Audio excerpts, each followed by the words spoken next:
But here, so now you're widening your resources in the entertainment industry, and you're starting to see the advantage of being able to be more diverse to create, some, so to speak, multiple income streams, so to speak. Trying to fill a void, a need that was being ignored. Variety TV was even beginning to wane at that point. So And Sinatra stayed active. He stayed active, you know. Frank was very active. Yeah. When he came out of retirement in '73, for the most part, he never looked back. Yeah. Never looked back. And starting somewhere in the mid '80s, my relationship with Jilly strengthened even more because Jilly was helping me line up talent, people that I didn't know in the industry, and we had joined forces. We were managing people together, like Barbara McNair and a comic by the name of Joey Villa, the late Jim Bailey. We had a lot of people in our little stable, apart from what he was doing with Frank, and I was spending more and more time socially with Frank because I was always down in Palm Springs because that's where Jilly lived, and I consequently would spend more and more time by osmosis with Frank. Interesting. And then there were things, Jilly got himself into a little jam because he was too trusting of some of the people that were around him, in retrospect. And there was a period there where there were things Jilly couldn't do, places he couldn't go. And so Frank would say, listen, if you're not shooting a thing, such and such a date, it would be great to have you come with me because Jilly can't make it. So it started, the segue started then. So now at that point you're starting to get your feelers closer into the circle of what it was like, and then Jilly, unfortunately, in a tragic accident. Yeah, Jilly was killed in a car crash. Yeah. And at that point then, which I'm sure devastated. And I was about to say the lucky one, but actually I was the lucky one to have to tell. I broke the news to Frank, which was a tough thing, one of the toughest things I've ever had to do. And if I'm not mistaken, Jilly is buried near Frank Sinatra's mom. Jilly, if you go down to Cathedral City, the Desert Memorial Park, no flair, just a very normal, because one of the things Frank and I discussed, he said, most of my career I have been somewhat inaccessible to my fans and the people who paid the freight to get me where I got. And I don't want it to be that way once I'm gone. And so if you pull up right next to the curb, all just normal flat graves, no big monumental things, near a crooked tree, it's the only crooked tree in the cemetery. You step out of the car, there's Anthony Martin Sinatra, Frank's dad, and then Natalie, Dolly Sinatra, his mother, and then his Uncle Vincent next, and then Frank. And then there's a couple open graves, which are for specific people, and then Barbara, his last wife, Barbara Blakely Marks Sinatra, her mom and dad, and then Jilly, all in the same row. Amazing. Yeah.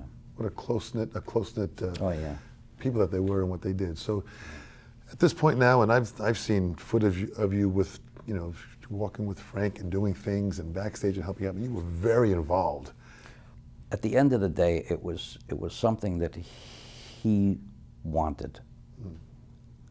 I was a bit reluctant initially, especially after Jilly went. He said, someone said something to him about it, specifically a lady by the name of Judy Tannen, who's been with Steve and Edie for 100 years. Planted the seed, but the seed was already there. And Frank said, I know you got other things you're doing, but now more than ever, he says, I'd love to have you be with me all the time. And he said to me, he was very intuitive, he said to me, I'm sensing some reluctance.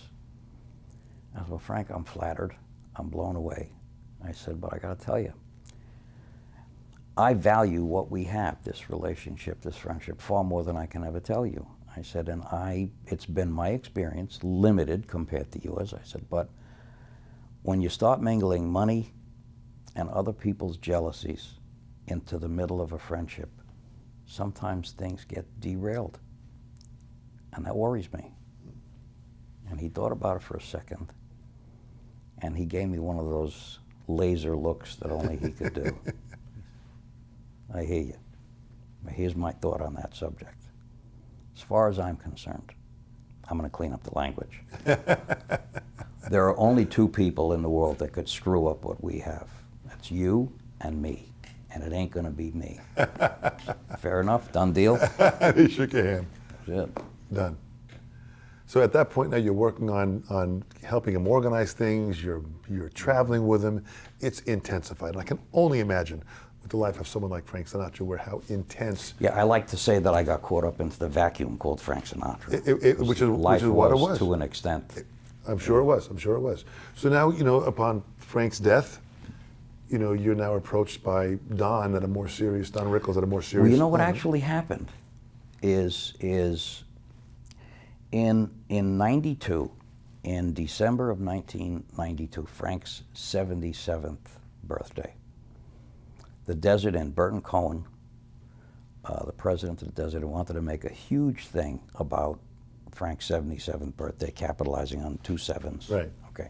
And so Kirk Kerkorian owned the hotel at that point. He built the Riviera. He built Bally's, which was the original MGM where the fire was, and then in later years, the new, what they call the Green Monster, 5,000 room MGM Grand that exists today. Right. Well, before that, he owned the Desert Inn. And so he decided to make a big thing out of the Desert Inn, renaming it the Stars Desert Inn by signing Frank. And naturally, where Frank went, everybody went. So right. Everyone, as soon as their contracts were done, Stephen Eady, Paul Anka, everybody was at the Desert Inn. So I said to Frank, well, who do you want to have on the bill with you on your 77th birthday?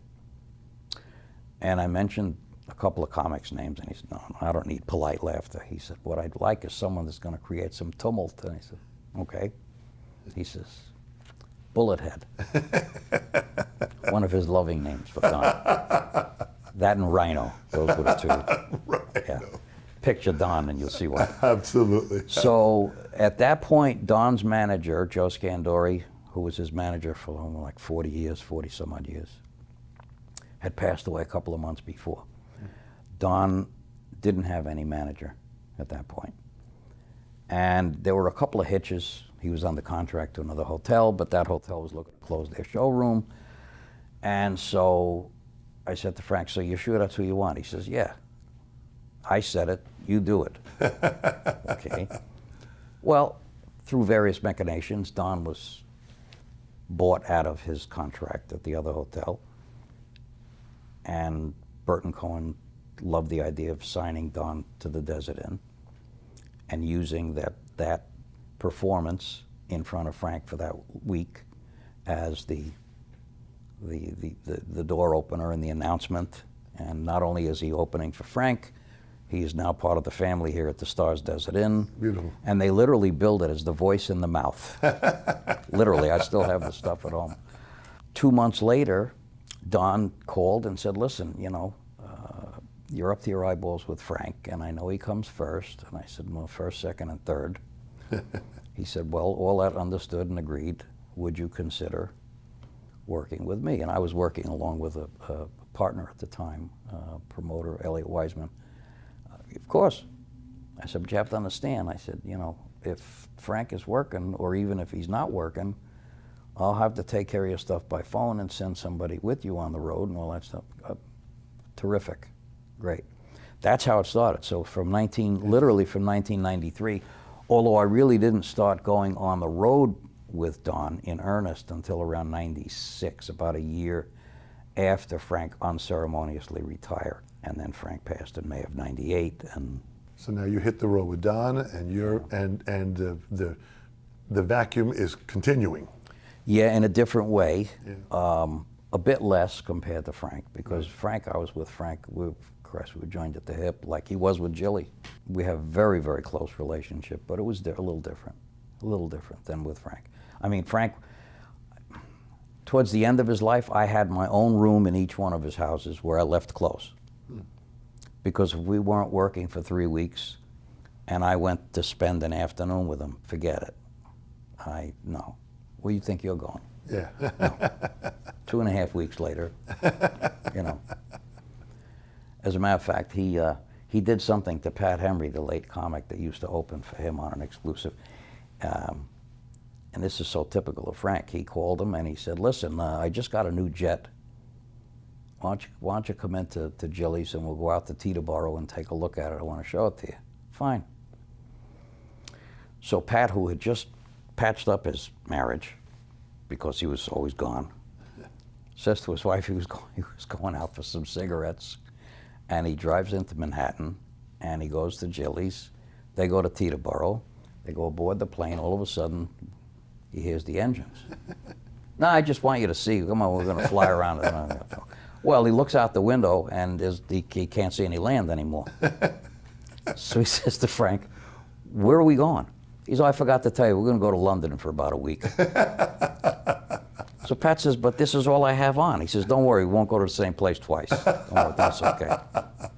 He bought him a new wardrobe. He had to get Taylor come in. He made all new clothes for him. But sure. That's the way he was. He did that. One time we were down in Palm Springs, and I mean, it sounds like name dropping, but these are the people that I associated with by osmosis because of being around Frank.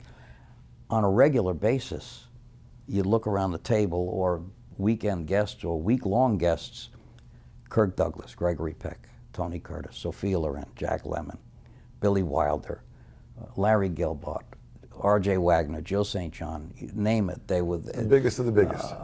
Alan Shepard, the astronaut. Right. Spiro Agnew, the vice president. Betty and Gerald Ford, constantly. So Frank decided that he wanted to have Mexican food one night. But people couldn't figure out why he said to come over early. Because Frank used to like cocktails at 7:30, dinner at 8 or thereabouts. If we were eating at home, if we were going out, there was a whole different story. He wanted everybody over at 5:30. Okay, for him that's, you know, not even lunch. Okay, and he's dressed, and we get in the car, 3 limousines, and we head to Millionaire, the FBO, the airport where he used to keep his airplane down in the desert. Get on the airplane, and people saying, Tony, ask him where we're going. Frank, I thought we were going for Mexican food. We are. We're going to Acapulco. And that's just how it was. That's the way it was. That's how it was. Yeah. What's amazing is that when you got involved a lot of times with Rickles, and I saw many footage and you doing it, you would sing. Rickles would get you to sing on stage. Yeah, that was a strange. He had a gentleman that worked with him for about 40 some odd years. Harry Goines was a black gentleman, sweetheart of a guy. One of the launching pads for Don was a club in Los Angeles here on La Cienega Boulevard called the Slate Brothers. Henry Slate, may rest in peace, they were a white dance team. They were trying to compete with the Nicholas Brothers. White Jewish guys trying to compete, forget that. Anyhow, Henry Slate, when he got out of the business, he opened this club, and that was one of the launching pads for Don, and Harry was the head bartender at the Slate Brothers. And they hit it off. Harry kept Don well lubricated, and the check sometimes made a left, and if anybody got smart with Don because of the type of act he was doing, let's face it, he was paving new ground. Yeah. Harry would say, you got a problem? So Don came up with this harebrained scheme where in his show, after a specific ballad that was written for Don called Laughter for Love, he talked Harry into coming out on the stage and bringing him a cocktail. So politically incorrect, but funny as hell, really. I mean, Don's opening line, as you're fading to black, the end of the ballad, we're restoring the lights, and Don is getting up off the stool, and he looks and he sees Harry, it's all part of the bit, Harry walking across the stage, and he go, oh geez, trouble with the luggage? This is opening line. Okay. Anyway, they did this for years and years and years. Years and years, typical Rickles. Years and years and years.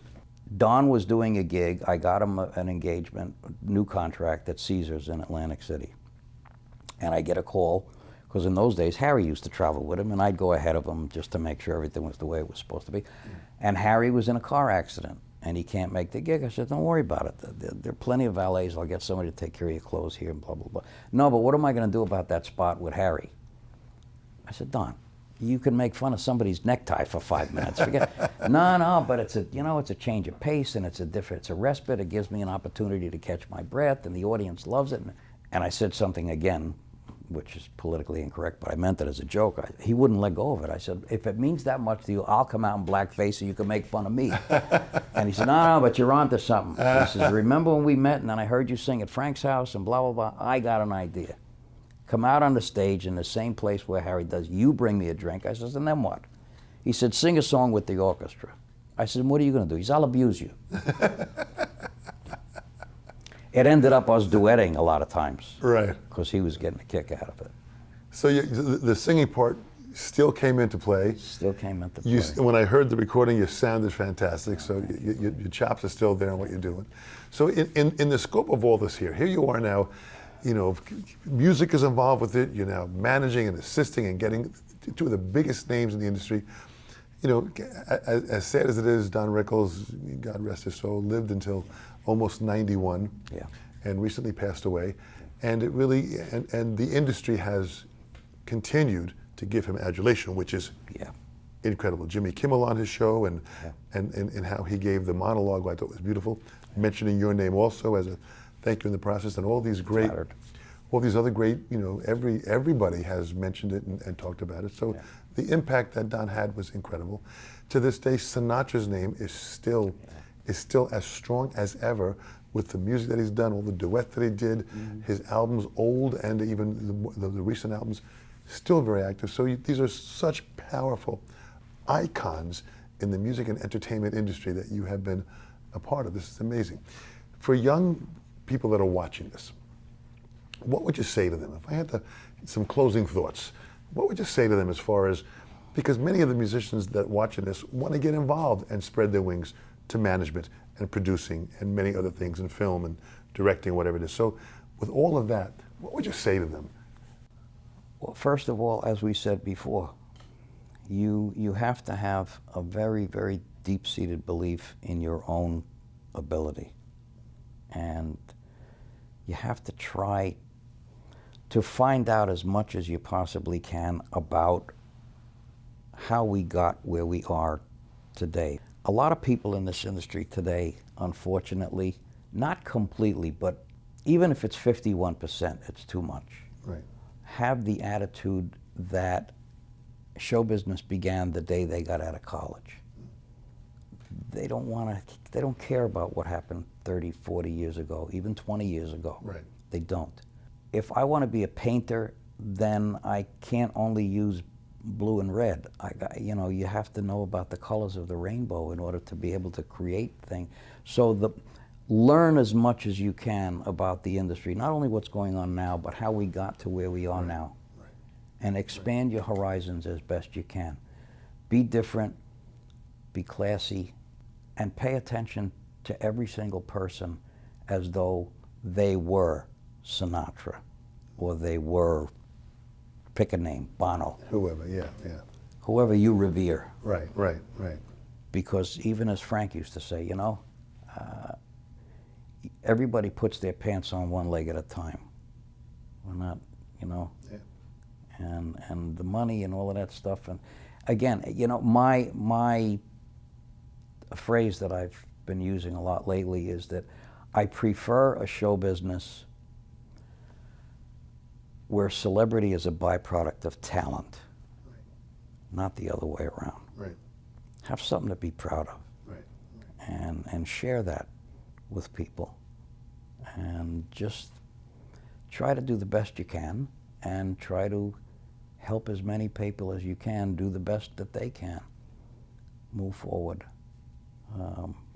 In my case, we are doing this interview at the Sunset Towers.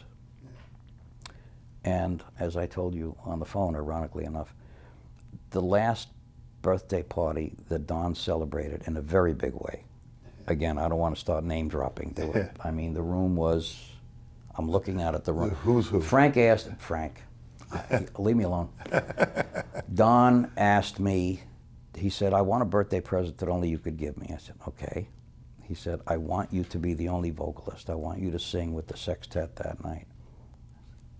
Okay, you got it. So now I'm up on the stage and I'm looking at this sea of faces from Who, Jimmy Kimmel to John Mayer to Bob Saget to the older Burt Bacharach, Sergio Mendes, Steve Lawrence was sitting at my feet. The room was, well, naturally Bob Newhart, Sidney Poitier, Larry King. At any rate, I'm up on the stage, and it was funny. I stole a line from Ella Fitzgerald. When I was introduced, they all stood up. Now, a lot of these people knew that I had been in show business as a performer at one point, but very few of them knew what I did, let alone having heard me. Right. And so as they're playing me on, I said into the microphone as they're applauding, I said, let's see if you feel that way when I'm done. And at any rate, in the middle of what I did, the set that I did, I said something that it just came into my head, like Rickles. Rickles never had a writer at all, ever.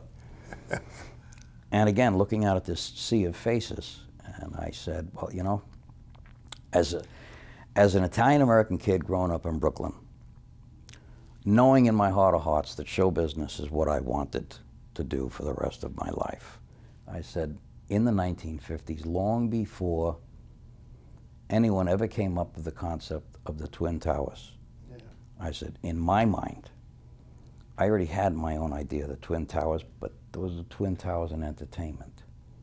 One in music, and one in comedy. And music, Frank Sinatra.